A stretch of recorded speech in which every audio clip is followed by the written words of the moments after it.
Imagine convincing the public to invest the modern equivalent of £3.6 billion into a sovereign nation. Now imagine doing it when that nation doesn't even exist.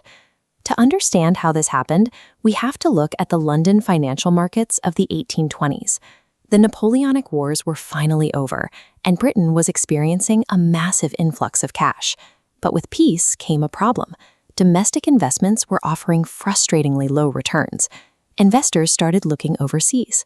The Spanish Empire was fracturing, and newly independent Latin American nations like Colombia, Mexico, and Brazil were issuing government bonds with massive double-digit yields. A full-blown emerging markets craze was underway. Flush with excess capital and terrified of missing out on these returns, British society effectively suspended its disbelief. The public was actively hunting for the next great colonial lottery ticket. Enter Gregor MacGregor. Born in Scotland, MacGregor possessed an impeccable, verifiable lineage as the direct descendant of the legendary folk hero, Rob Roy. His resume was as impressive as his bloodline. He had served in the British Royal Navy and later fought a war of independence alongside Simon Bolivar, earning the rank of colonel in the Venezuelan army. When MacGregor returned to London in 1820, he introduced himself as the newly minted Prince of Poyais, an untouched utopian nation in Central America. Because of his military record and aristocratic bearing, no one bothered to verify if Poyais was real. Investors bought the country because they trusted the man selling it. To manufacture a sovereign state from scratch, MacGregor knew he couldn't rely on charisma alone. He needed a legally binding piece of paper to anchor the lie. He arranged a meeting with George Frederick Augustus, the real indigenous king of the Mosquito Coast. After reportedly getting the monarch severely drunk, MacGregor walked away with a signed land grant. The reality he acquired was bleak.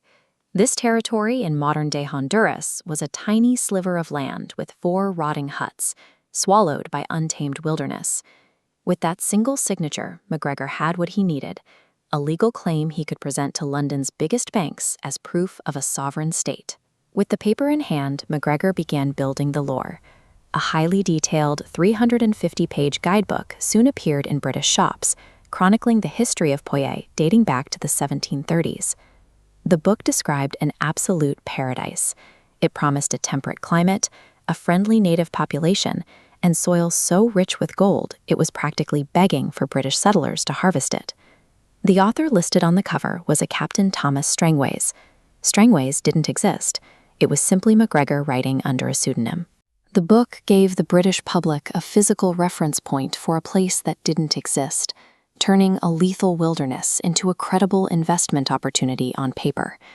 The marketing quickly materialized into physical infrastructure. Official Poyais embassies were opened in London, Glasgow, and Edinburgh to handle the surging public interest. Here is the scam's financial engine. MacGregor issued £200,000 in bonds for a country with no treasury, raising £3.6 billion in modern terms. He then opened secondary markets, selling non-existent land plots, imaginary jobs, and fake noble titles to the highest bidders. MacGregor bypassed real estate entirely to sell the promise of status. He took the basic human desire for upward mobility and packaged it into a series of worthless certificates that funded his own lifestyle. The paper illusion violently shattered in early 1823. That year, the first 2 of 7 planned ships set sail for the Caribbean, carrying 250 optimistic settlers and newly minted nobles. Upon dropping anchor, the horrific reality set in. There was no bustling capital city, no gold mines, no friendly locals, only a deadly stretch of jungle. The expedition rapidly collapsed. Without shelter or food, the 250 settlers were quickly overtaken by starvation, rampant tropical diseases, and eventual mutiny. By the time a passing British ship discovered the camp, only 50 survivors were left alive to be rescued. The financial fantasy had exacted a devastating human price.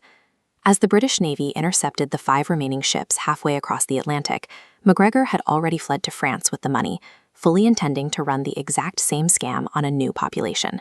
This French passport document reveals the administrative wall he finally hit. French bureaucrats noticed a sudden flood of applications requesting entry to a nation that no official registry could verify, and the scheme unraveled. Chased by angry investors, McGregor made one final escape back to Venezuela. There, his military service granted him full citizenship, allowing the conman to die peacefully at the age of 58.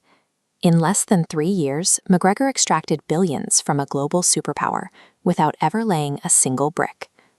The disaster at Poyais stands as a testament to what happens when the fear of missing out overrides the most basic skepticism.